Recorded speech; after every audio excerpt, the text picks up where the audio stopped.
Hubby gave me coffee that smelled odd. Your special coffee, love, he smiled. I said, how kind, and switched it with my cruel sister-in-law. She fled to the restroom soon. Don't you want to try the coffee I made especially for you, honey? My husband Michael asked with an odd smile that didn't quite reach his eyes. I was sitting at my sister-in-law Sarah's elegant dining table in her Nashville home, where we gathered for our monthly family brunch. The coffee cup in front of me had a strange, almost metallic smell that made my stomach turn.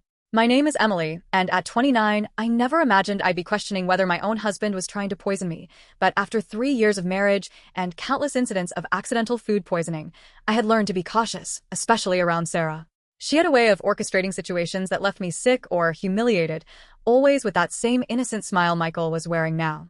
How thoughtful of you, I replied, forcing a smile while my mind raced. The aroma wafting from the cup was unlike any coffee I'd smelled before. It reminded me of the time last month when I'd ended up in urgent care after drinking tea at Sarah's house. The doctors couldn't explain my symptoms, and Sarah had insisted she'd made the tea exactly the same way she made her own. Sarah watched me intently from across the table, absently stirring her own untouched coffee. Michael has become quite the barista lately, she said with a smirk. He's been practicing different brewing methods just for you. The way she emphasized for you sent chills down my spine. I had noticed Michael spending more time at Sarah's house lately, claiming they were planning a surprise for our upcoming anniversary, but something felt off. The whispered conversations that stopped when I entered the room, the strange texts I'd glimpsed on his phone, and now this coffee with its peculiar scent. I lifted the cup, pretending to take a sip while studying their expressions. Michael and Sarah exchanged a quick glance that confirmed my suspicions. Making a show of checking my phone, I stood up abruptly. Oh, would you look at that? I need to make a quick call for work. Sarah, would you mind if I use your study? As I walked past Sarah's place setting, I deliberately stumbled, quickly switching our coffee cups in the confusion of studying myself. I'm so sorry, I exclaimed, straightening up. I'm such a klutz sometimes. Sarah waved off my apology with a tight smile. Just try not to break anything in the study. I nodded and hurried away, my heart pounding. Through the study's doorway, I could still see them at the table. Now I just had to wait and watch. From the study doorway, I watched Sarah lift the coffee cup to her lips, and my stomach clenched with anxiety. Part of me wanted to stop her, to warn her, but I needed to know the truth. I'd spent too many nights in emergency rooms, too many hours doubled over in pain, always after sharing meals with them. It wasn't always like this. When I first met Michael at a friend's wedding in Nashville 3 years ago, he was charming and attentive. Sarah had seemed welcoming too, inviting me to family gatherings and offering to help plan our wedding. But looking back, I should have noticed the red flags, the way she would accidentally spill things on my dress at important events, or how my food always seemed to have extra seasoning when she helped cook. The incident started small, an upset stomach here, a mild allergic reaction there. Michael always had an excuse ready.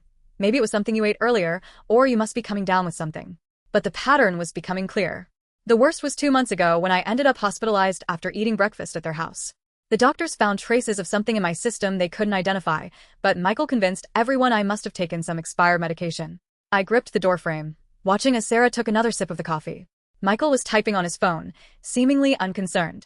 My own untouched cup sat cold on the table where I'd left it, the metallic smell still lingering in my nose, making me shudder.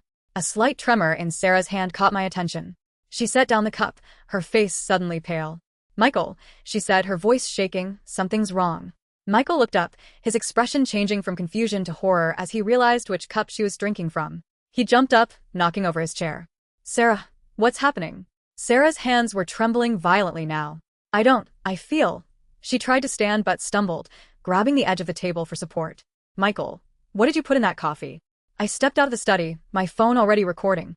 Michael was beside Sarah now, his face ashen. That wasn't supposed to be your cup, he whispered, but in the silence of the dining room, his words carried clearly. Sarah's eyes widened with realization and fear. Call an ambulance, she gasped, sliding to the floor. Please, I can't. I dialed 911 immediately, my hands steady despite the chaos unfolding before me. Sarah was on the floor now, her body racked with violent tremors. Michael knelt beside her, panic written across his face, as he realized their plan had backfired spectacularly. Emergency services, yes, we need an ambulance at 1542 Maple Grove Drive, I said clearly, keeping my phone recording with my other hand. My sister-in-law appears to be having a severe reaction to something in her coffee. She's conscious, but experiencing tremors. As I spoke to the dispatcher, Sarah's eyes locked onto mine. The usual cold calculation in her gaze was replaced by raw fear. Emily, she gasped, you switched, you knew. Ma'am, the ambulance is on its way, the dispatcher assured me. Please stay on the line. Michael was growing more frantic by the second. Sarah, what's happening? That wasn't supposed to. It wasn't meant for. Shut up, Michael. Sarah snapped through gritted teeth, her anger momentarily overcoming her distress. This is all your fault. You said it would just make her sick enough to miss the board meeting next week. You promised it wouldn't be traced. My blood ran cold. The board meeting where I was scheduled to present my proposal for a major client account, the same account Sarah had been trying to land for months at our competing firms. Everything started clicking into place. The tea last month, I said, my voice surprisingly steady, and the breakfast incident 2 months ago, those weren't accidents, were they? Sarah's face contorted with another wave of pain. The tea, that was supposed to keep you home during the Johnson contract presentation, but you went anyway. She clutched her stomach, doubling over. Michael said, he said we just needed to discredit you, make clients think you were unreliable. The sound of sirens filled the air outside. Michael stood up, backing away from both of us. Sarah, stop talking. You don't know what you're saying. I know exactly what I'm saying. Sarah spat, her words slurring slightly. We've been planning this for months, ever since Emily started outperforming me at every client meeting. You were supposed to make sure she drank it today. The paramedics burst through the front door, and I quickly stepped aside to let them work. As they loaded Sarah onto a stretcher, I stopped recording and sent the video to my private email, then to my lawyer. Michael stood frozen, watching as his carefully constructed plan crumbled around him. I'll ride with her to the hospital, I told the paramedics, my voice firm. After all, I need to make sure my sister-in-law gets the proper treatment. I met Michael's terrified gaze. And I'm sure the doctors will be very interested in knowing exactly what was in that coffee. The emergency room at Nashville General Hospital was a flurry of activity as doctors rushed to treat Sarah. I sat in the waiting room, my phone clutched in my hand, replaying the recording of Sarah's confession, the tremors in her voice, the panic in her eyes. It was all the evidence I needed to prove this wasn't just paranoia on my part. Family of Sarah Thompson? A nurse called out. I stood up, noting Michael's conspicuous absence. He'd mumbled something about parking the car 20 minutes ago and hadn't returned. I'm her sister-in-law, I said, following the nurse through the double doors. How is she? She's stabilized, but we found concerning levels of toxins in her system. The nurse's expression was grave. The doctor would like to speak with you about some unusual findings in her blood work. Dr. Carter, a tall woman with graying hair and sharp eyes, was waiting by Sarah's room. Mrs. Davis, could you tell me exactly what happened before your sister-in-law became ill? I took a deep breath, pulling out my phone. I think you should listen to this first. I played the recording from brunch, watching the doctor's expression change from professional concern to alarm.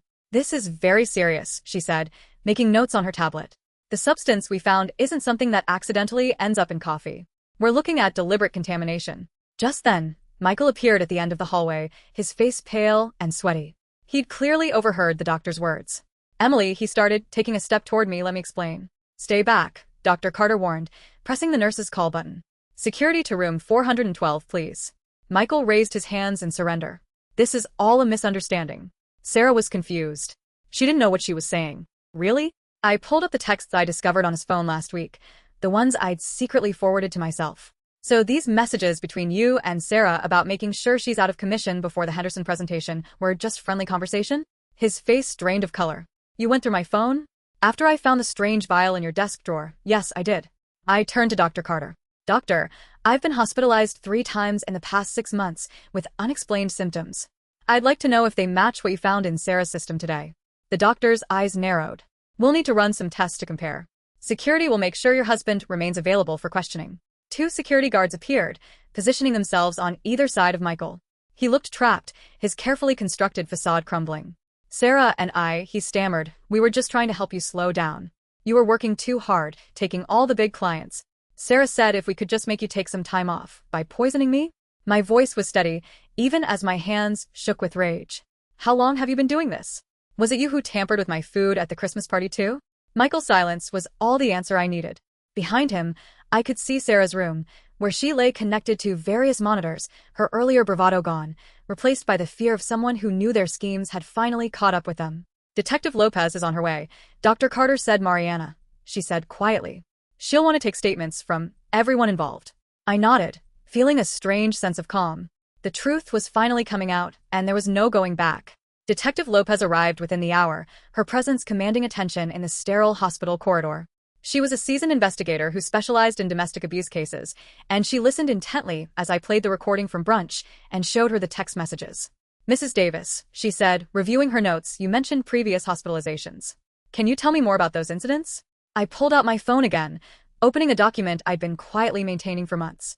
The first time was in February, after a dinner at Sarah's house. I had severe stomach pains and dizziness. The second was in April, the tea incident, and then in June, after breakfast with them.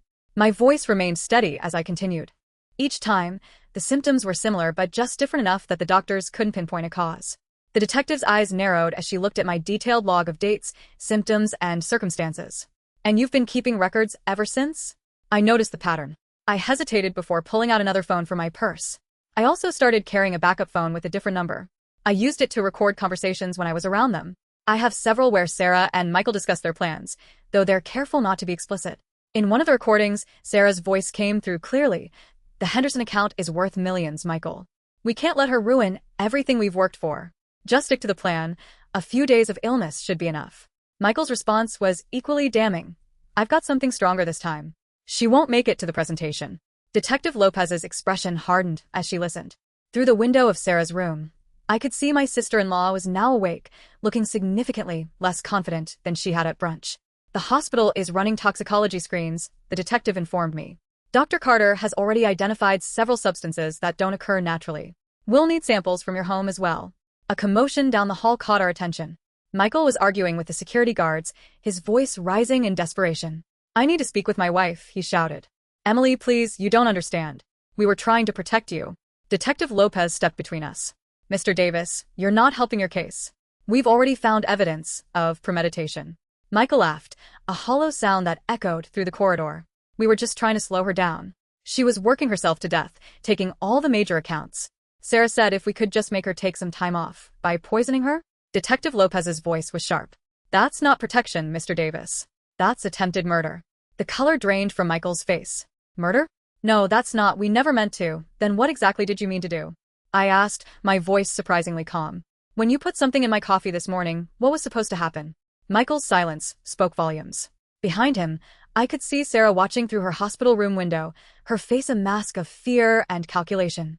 I wondered if she was trying to figure out how to spin this, how to explain away months of systematic poisoning as some sort of misguided attempt at helping me. We'll need both of their phones, Detective Lopez told the security guards. And I want officers posted at both doors. Nobody leaves until we get the toxicology results. Dr. Carter entered Sarah's room with a tablet in hand, her expression grim as she reviewed the test results. Detective Lopez and I followed, while Michael remained outside with the guards.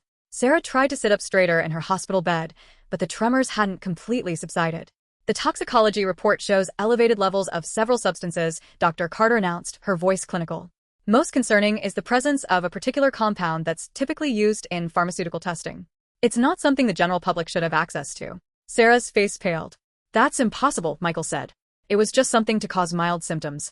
Mild symptoms? Detective Lopez interrupted, taking out her notebook. Like the ones your sister-in-law experienced over the past 6 months? The door opened, and another detective entered, holding an evidence bag. We found these in Mr. Davis's office desk at the Thompson marketing firm, he reported, presenting several small bottles with clinical labels, along with detailed notes about dosages and reactions. I felt my knees weaken as I realized the full scope of their plan. You were documenting everything like some kind of experiment. It wasn't like that, Sarah protested, but her voice wavered. We just needed to track what worked.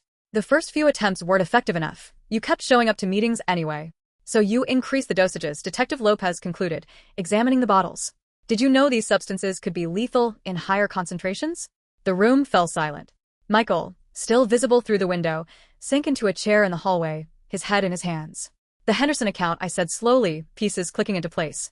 It wasn't just about that presentation, was it? You needed me out of the way permanently because the client specifically requested me as their lead. Sarah's face contorted with a mixture of anger and fear. You were ruining everything. I built that client portfolio for years, and then you show up, and suddenly everyone wants to work with you instead. Michael said he could fix it by killing me? The words hung in the air, heavy with accusation. We weren't trying to, Sarah started, but Dr. Carter cut her off. The concentration in the coffee you drank today, the doctor stated, looking directly at Sarah, was significantly higher than previous samples we've analyzed from Mrs. Davis's earlier hospital visits. If she had consumed it, the outcome would have been severe, possibly fatal.